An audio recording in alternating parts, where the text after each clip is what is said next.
정부는 주식 양도세 부과 대상인 대주주 기준을 현행 50억 원으로 유지하기로 했습니다. 3대 특검법 관련 여야 합의 파기 과정에서 갈등을 빚어온 민주당 정청래 대표와 김병기 원내대표가 휴일 만찬 회동에서 웃으면서 악수했고, 이재명 정부 첫 국회 대정부 질문이 시작됐습니다. 황상현 기자가 배종찬 인사이트K 소장과 함께 관련 소식 분석해드립니다. 구윤철 부총리 겸 기획재정부 장관은 주식 양도세 부과 대상인 대주주 기준을 현행 50억 원으로 유지하기로 했다고 밝혔습니다. 이재명 대통령이 취임 100일 기자회견에서도 이 같은 뜻을 내비쳤었는데요. 배 소장님, 이 같은 결정의 배경 뭐라고 보십니까? 무엇보다도 경제 만족도를 높이자라고 하는 대통령의 국정 운영이라고 봐야 되겠죠. 그래야 이 코스피 5천이라는 목표를 내걸었던 것에 대한 달성도 어느 정도는 가능해질 수 있다는 이제 기대 심리를 가져올 수가 있는 것이거든요. 무엇보다도 이것이 여론의 호응을 못 받고 있다는 것, 이 대주주의 양도소득세 기준을 강화하겠다는 것이, 그럴 때는 대통령이 또 한 발 또 물러나면서 이렇게 국민 여론을 수용해야 되거든요. 자, 갈등을 빚어온 민주당 정청래 대표와 김병기 원내대표가 당정대 휴일 만찬 회동에서 일단 웃으면서 악수했습니다.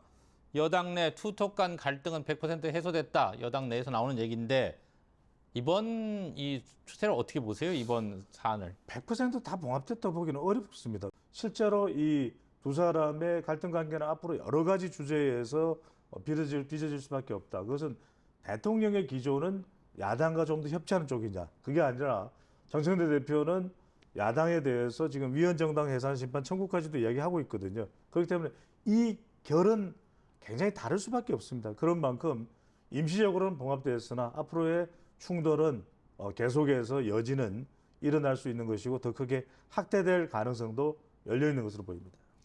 자, 이재명 대통령이 취임 100일 기자회견에서 위헌이 아니라고 한 이후에 민주당은 내란 전담재판부 설치 필요성을 거듭 강조하고 있고요. 국민의힘은 이 대통령의 사건 전담 재판부를 만들자고 맞불을 놓고 있습니다. 이 대목도 파장이 계속되겠죠. 이럴 수밖에 없는 것이거든요. 심지어는 민주당의 박희성 의원도 그런 이야기를 했습니다. 내란 재판부는 말도 안 된다는 이야기를 했는데 그걸 특별을 전담으로 바꿔서 이야기한다고 해서 수용될 수 있는 건은 아닌 것 같고, 결과적으로 이것이 내년 지방선거에 영향을 미친다고 그러면 국민의힘은 죽기 살기로 이 부분에 대해서 또 반대를 할 수밖에 없는 상황이 돼요. 결과적으로는 절충이 불가능한 그런 주제가 지금 내란 특별법 또 내란 재판부와 관련된 사안으로 보입니다.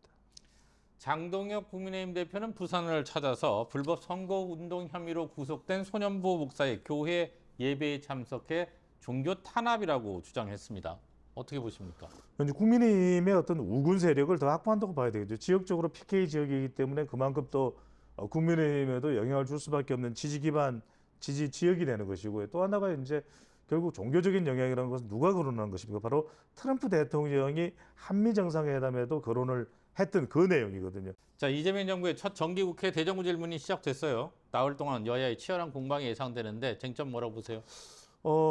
이 정기국회의 핵심은 그 부분이겠죠. 결국 내란 정당과 관련된 부분, 그리고 관련된 법안과 관련된 부분에 대해서 이 집권 여당이 통과시키는 것에 대한 반발이거든요. 또 예산과 관련된 부분도 아직 예산 국회는 아니지만 제기될 수밖에 없는 것이고, 결국 정기국회 대정부 질문에서는 또 그런 부분들을 많이 따질 수밖에 없을 겁니다. 특검도 연장이 되고 추석 명절은 다가오고 있고, 이런 상황들을 보면 정말 역대 유례를 찾아볼 수 없는 대치 국면의 시기가 될 것으로 보입니다. 네, 오늘 여기까지 듣겠습니다. 고맙습니다. 감사합니다.